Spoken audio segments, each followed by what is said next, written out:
to make me into an anti-Semite and take everything out of context and turn me into something I'm not. Okay. And I think very often what happens is the subsequent generations then create an image of an individual that doesn't necessarily correspond to what that person meant, articulated, or in fact believed. Right. Yes, indeed. Nietzsche is one of Hitler's favorite philosophers, along with Wagner as one of his favorite musicians. Nietzsche hated Wagner's music. Wagner. Yeah, In going through all this material myself, what struck me was like a little, not a revolutionary take, but a slightly different take on one of the subjects, and that is, Judaism is clear. Jews accept the Torah, or they reject the Torah, in toto. The Torah is redacted and explained by the Talmud. Both oral and written. Right, of course. Whereas, what you have evolving in Christianity is something different. It's really, for the non-Jews, what do we have to accept of the Torah? It's not that Christianity, after its initial stages, saying the Jews can get away with not observing the whole Torah. After the initial thrust, basically Christianity is saying, if you're non-Jewish, then you can be a follower of Jesus and not accept a great bulk of the Torah. And so you're really sort of talking past each other. You're not really clashing with each other. You're not clashing with each other on one hand, you're undermining the Torah. On the other hand, you're saying something different.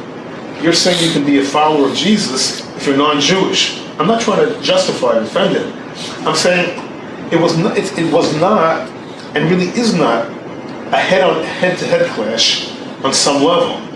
It's not at that stage, right. But it becomes so. It becomes so. Right. The position you outlined quite correctly is the view of Paul, that it is possible for Gentiles to be baptized into Christ, to put on Christ, to be resurrected with Him, to speak of God as one's own Abba, as one's Father. But those Gentiles are not obligated to keep the whole of the Torah. In fact, Paul argues that they may not even attempt to keep the whole Torah because he believes they're constitutionally incapable of doing it. Now, in his mind, you still had what everyone else calls Jewish Christians, and I call Christian Jews. That is, people who had always been practitioners of Judaism, who also believed in Jesus. At the time of Paul, they're probably a majority of the movement still. But increasingly, you have Gentiles come in, whom Pauline Christians won't say, can't even try to keep the Torah. When they become predominant, you're on a slippery slope to the time of John Chrysostom, who will say, no one baptized, because we are dealing with two different people now. We've superseded them. There's an interesting feature here. One of the reasons this can happen is that teachers such as John Chrysostom have not said, we don't care at all about the Torah. Instead, because they have said, we've correctly interpreted it, they find themselves in increasing antagonism with Judaism, more than if they had simply taken the path of Marcion and rejected what Christians came to call the Old Testament altogether. This is the curious ambivalence. It's precisely because Catholic and Orthodox Christianity wanted to elevate the Torah according to prophetic principles. They found themselves increasingly at odds with Judaism. It's a tragic intellectual collision. Well, also, I think we were missing the 2,000-pound elephant in the room. As I said, Judaism is not only just a legal, rational ethos. What is the point of legality in Judaism? It's to demystify the world. It's to see the world through the context of Torah and this worldliness. The very point that Jesus could appear as the Son of God, as the flesh and blood incarnation, vitiates the gulf between God and man. That's really the essence of monotheism. So isn't there an essential problem right there? Not even talking about how the law plays out or doesn't. There's no question that Christianity per se clashes directly with Judaism per se. There's no question about that on many levels. But my point was that aside from the very initial frustrated attempt to turn the Jews into, so to speak, Christians, which was frustrating, the main thrust, which is to turn the neo-pagan Mediterranean populace into Christians, has a completely separate paradigm, a gestalt, than Judaism does, which is what you're saying.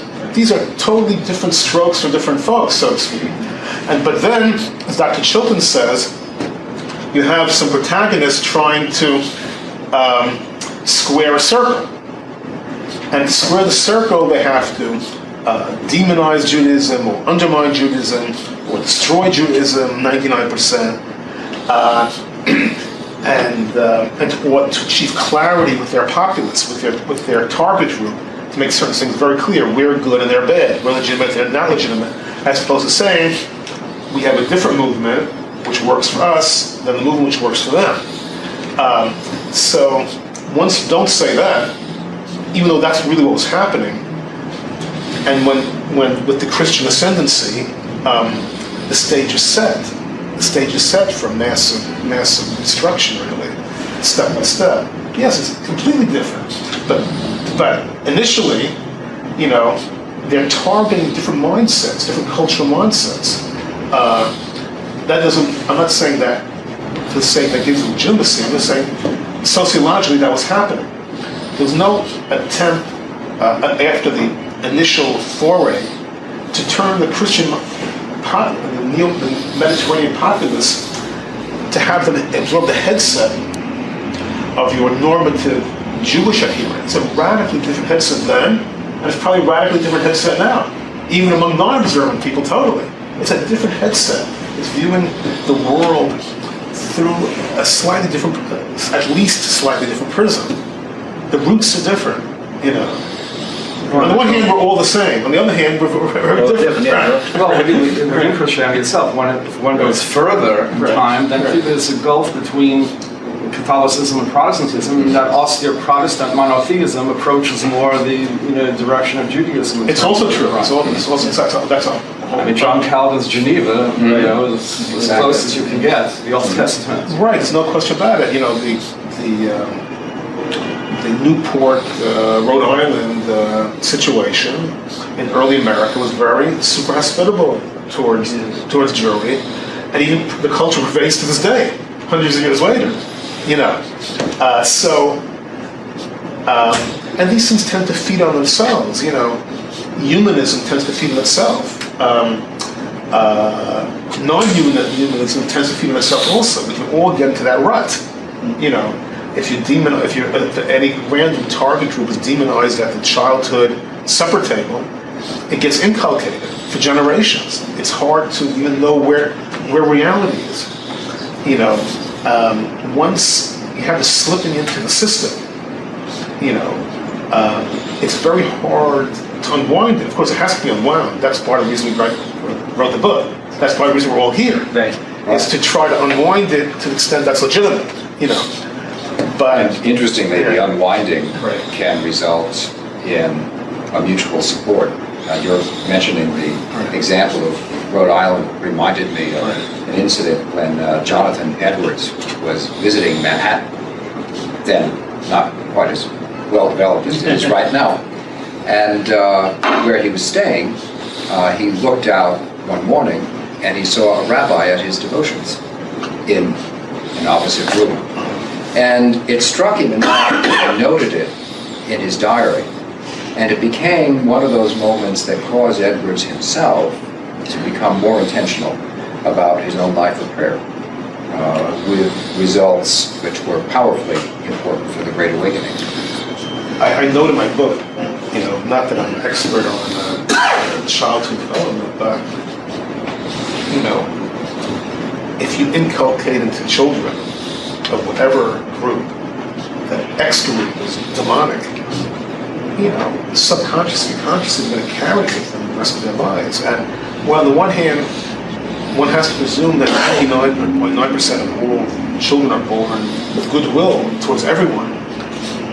People are generally not born, not just generally, the rarest exception, are not born with animus towards anyone. And yet you have these ongoing destruction.